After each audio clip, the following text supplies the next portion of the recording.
Bonjour, vous écoutez l'épisode 83 de Change ma vie, le podcast qui vous donne des outils pour votre esprit. Je suis Clotilde Dussoulier, auteure, coach de vie certifiée et exploratrice de ma vie intérieure.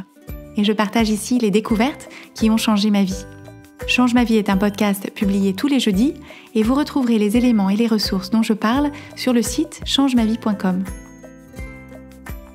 Abonnez-vous au podcast sur la plateforme de votre choix pour être notifié des nouveaux épisodes chaque semaine. Et si vous aimez ce podcast, la meilleure façon de le soutenir est de laisser un avis 5 étoiles sur Apple Podcast. Ça permettra à d'autres de le découvrir plus facilement. Cette semaine, alors que les fêtes se rapprochent dangereusement, je vous propose la deuxième partie de notre réflexion au sujet de ces fameuses fêtes de fin d'année et comment les aborder sereinement. Si ce n'est pas encore fait, vous pouvez donc aller écouter en premier cet épisode qui s'appelle « Comment aborder les fêtes ?» première partie. En préparation de cet épisode, je vous avais sollicité sur Instagram pour me proposer les problématiques que vous rencontrez le plus souvent dans vos fêtes de fin d'année. Un des sujets qui est revenu fréquemment, c'est cette idée des jugements croisés qu'il peut y avoir entre les membres d'une même famille. Donc sa propre famille, sa belle-famille, les pièces rapportées, quelles que soient les personnes avec lesquelles on fête les fameuses fêtes de fin d'année.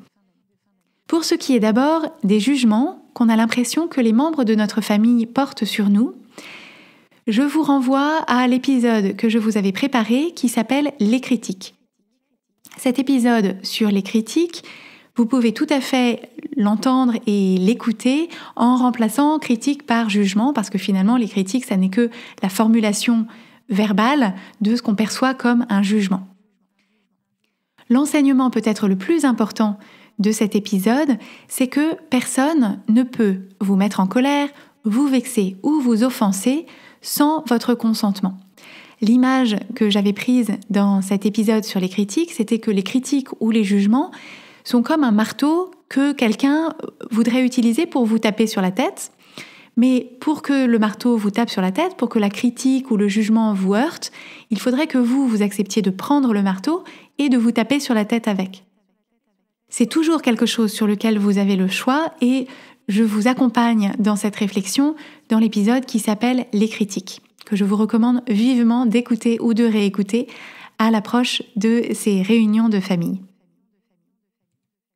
À l'inverse, vous pourrez peut-être remarquer que vous abordez ces réunions de famille avec des opinions défavorables, des jugements ou des reproches à l'encontre des personnes de votre entourage.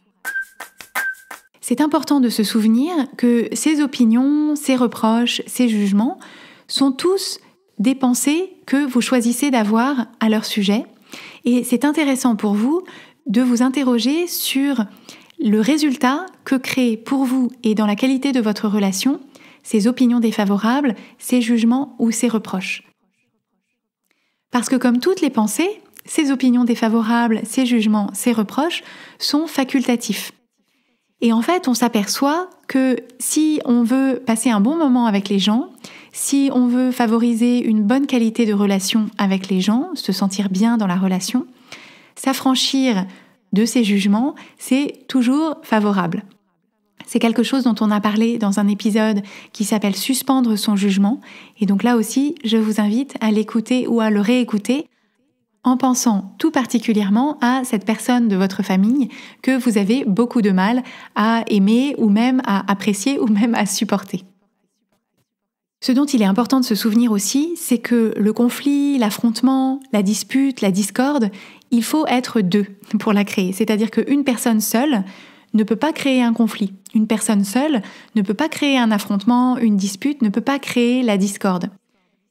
Pour que le conflit prenne, que l'affrontement éclate et que la dispute ait lieu, il faut qu'il y ait en face de cette personne des personnes qui répondent et qui rentrent dans le conflit, l'affrontement et la dispute. Et donc vous, de votre côté, vous avez toujours le choix en toute situation, et c'est un choix, donc ça veut dire que parfois vous le ferez et parfois vous ne le ferez pas, mais vous avez toujours le choix de réagir de façon authentique et paisible si c'est ça l'expérience que vous avez envie de créer pour vous.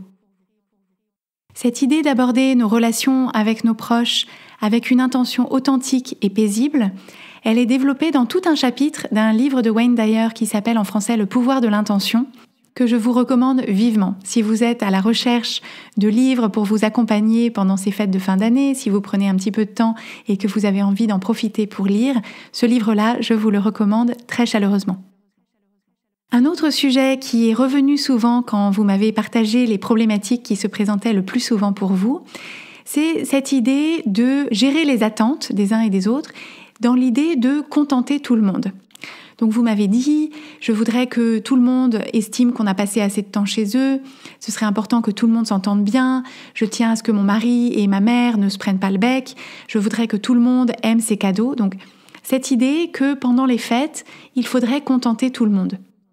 La première chose, c'est d'identifier pourquoi est-ce que vous voulez contenter tout le monde. Et donc posez-vous la question, pourquoi est-ce que c'est important pour moi de contenter tout le monde ? Et en fait, ce que vous allez découvrir, c'est que vous aimeriez que tout le monde soit content, parce que si tout le monde était content, vous pensez que vous auriez accès à des pensées sur vous et sur votre famille qui vous procureraient une émotion positive. C'est-à-dire que vous avez l'impression que pour vous sentir bien, vous avez besoin que tous les autres se sentent bien, parce que si tout le monde se sent bien, vous allez vous dire quelque chose à votre sujet, au sujet de l'harmonie dans votre famille, et que uniquement dans ce cas-là, vous pourrez vous sentir en paix, en harmonie vous-même. C'est donc intéressant pour vous d'explorer, d'imaginer un scénario idéal où tout se passe pendant les fêtes comme dans vos rêves les plus fous, et de vous imaginer au pied du sapin, ou quelle que soit la façon dont vous fêtez les fêtes, de vous dire si tout se passait parfaitement bien, si tout le monde était content, qu'est-ce que je penserais et comment je me sentirais ? Cette émotion que vous pensez que vous ressentiriez si tout le monde était content, c'est ça qui vous motive vraiment. Et donc la question que vous pouvez vous poser, c'est y a-t-il d'autres moyens pour vous de générer cette émotion positive qui vous fait envie que de contrôler les émotions de tous les autres ?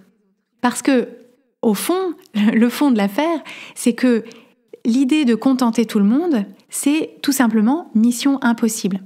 Parce que contenter tout le monde, quand on dit contenter tout le monde, ça veut dire imaginer que tout le monde est content, mais une personne qui est contente, c'est qu'elle ressent une émotion positive de type contentement, mais l'émotion de chaque membre de votre famille vient de ses pensées. Et donc imaginez que vous avez le pouvoir de manipuler votre comportement et tout l'environnement pour que chaque membre de votre famille ait des pensées qui génèrent chez eux des émotions de contentement, pour que vous, à votre tour, vous ayez la possibilité de vous dire des choses sur vous et sur votre famille qui vous procurent à vous une émotion de contentement, vous voyez que c'est un sacré rallongi. Rien que de vous l'expliquer, j'en perds le souffle.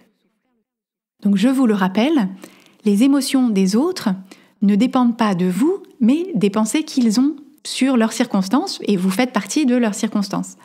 Donc je préfère vous le dire tout de suite en amont, préparez-vous à l'idée que vous ne pourrez pas contenter tout le monde parce que le contentement des autres, c'est une émotion et que vous n'avez pas le contrôle des émotions des autres.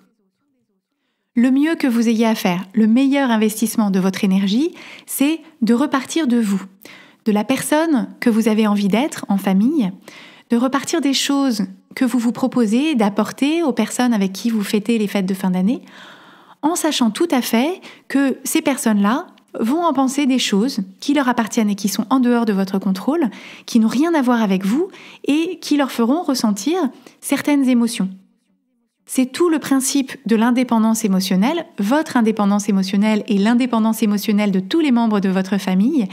Donc c'est un concept dont on a parlé dans l'épisode qui s'appelle justement l'indépendance émotionnelle et je l'ai développé davantage dans un cahier de l'indépendance émotionnelle que vous pouvez télécharger gratuitement à l'adresse changemavie.com/mesémotions. Ce serait un excellent moment pour vous d'imprimer ce cahier et de faire effectivement les exercices parce que finalement, les fêtes de fin d'année, on devrait appeler ça les fêtes de la dépendance émotionnelle parce que chaque personne de la famille a tendance à rendre responsable tous les autres de leur bonheur, leur satisfaction, leur contentement. Et donc, c'est vraiment la dépendance émotionnelle croisée qui fait ce cocktail explosif. L'indépendance émotionnelle des autres membres de votre famille, vous n'avez pas le contrôle dessus, mais le mieux que vous ayez à faire, c'est de vous concentrer sur votre propre indépendance émotionnelle, qui sera la véritable clé de votre sérénité à travers ces différentes occasions. Pour faire aboutir vraiment votre réflexion, pour aborder les fêtes qui se présentent avec le plus de sérénité possible, quelle que soit votre configuration familiale, je vous propose de reprendre les commandes de votre expérience. D'aborder ces fêtes de fin d'année en mode proactif plutôt que réactif. Et de prendre un petit moment pour vous poser ces questions que vous ne vous êtes peut-être jamais posées de votre vie, qui est « Quelle est l'expérience que vous avez envie de créer pour vous-même pendant ces fêtes ? Et à quoi est-ce que ça ressemble concrètement ? Quelles sont les émotions que vous avez envie de ressentir et de créer pour vous-même pendant cette période ? Sur quoi est-ce que vous pouvez porter votre attention ? Qu'est-ce que vous pouvez choisir de penser pour ressentir ces émotions dans vos circonstances, avec la famille que vous avez ou pas ? Si vous passez les fêtes en famille, quelle personne est-ce que vous avez envie d'être pour vos proches ? Et à quoi est-ce que ça ressemble concrètement ? Quelles émotions est-ce que vous avez envie de ressentir à leur sujet ? Et sur quoi est-ce que vous pouvez porter votre attention ? Qu'est-ce que vous pouvez choisir de penser sur eux, sur la relation entre vous et eux, pour ressentir ces émotions sans qu'ils aient à changer d'aucune façon ? Je conclus ici ce travail de préparation pour les fêtes de fin d'année. J'espère vous avoir donné des clés pour guider votre expérience. Le podcast Change ma vie opère une petite césure pendant la trêve des confiseurs et donc je vous souhaite d'excellentes fêtes de fin d'année, quelle que soit la neutralité de vos circonstances, et je vous retrouve l'année prochaine.